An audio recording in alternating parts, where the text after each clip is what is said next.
এখন আমাদের এই প্রতিষ্ঠানের যে মালিক মোহাম্মদ মুকাদ্দির হোসেন সাহেব, উনি এখন আমার পাশে আছেন। উনি এখন কিছু বক্তব্য উনি বলার আগে আরেকটা সময় আপনি যদি কষ্ট হয়ে আমরা সিলেটি মাত্র নেনি বাইশ আবার কুনানো বাড়ি আর ইকানো কুনানো আমরা আছি ভাই সাহেবর বাড়ি হইলে গিয়া সরকার বাজার থেকে 2 কিলো ভিতরে ফতেপুর পড়ছে।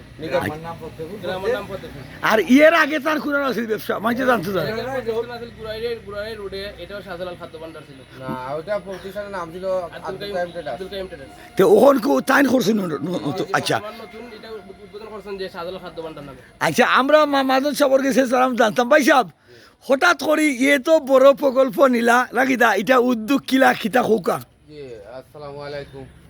আমার উদ্যোগটা নেওয়ার মানে হইলো যে প্রত্যেকটা ব্যবসায়ী বলতে এক্সেলের ব্যবসা, যে এক্সেল ওজন গাড়ি সহ তারা যতটুকু ওজন হয় মাল সহ ওজন করা হয়, তারপরে হচ্ছে আপনার খালি গাড়ি ওজন দিয়া যতটুকু মালের ওজন পরিমাণ মতো একটা আমরা রিসিপ্ট দেই।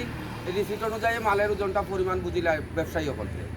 এর কারণে আমরা এই এক্সেলের শর্টওয়ার লাগে এক্সেলের উদ্যোগ নিছি।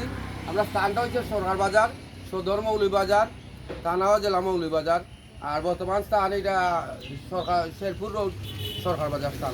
আচ্ছা আপনারা অসংখ্য ধন্যবাদ। এর আগে আরেকটা কথা বলতাম সালাম ভাই সাহেব, এক্সেল সম্বন্ধে অনেকে বুঝেন না। এক্সেলে যে আপনি দিলা এত লক্ষ টাকা খরচ করিয়া মনে করেন আপনার যে দানের ব্যবসার পাশাপাশি কিন্তু কোম্পানি করা এখানে মনে করেন লাভবান হইবানি। লাভবান বলতে আমরা যে বাইরগত পার্টি আছে, এখন বর্তমানে আমরা রাজশাহী থেকে পার্টি আসছি। হ্যাঁ ওরা মাল যদি খালি গাড়ি প্রথমে ওজন দেয়, তারপরে লোড গাড়ি ওজন দিয়া মালের ওজন সমপরিমাণ বুঝিয়া এই জায়গাতেই মাল নেওয়া যায়।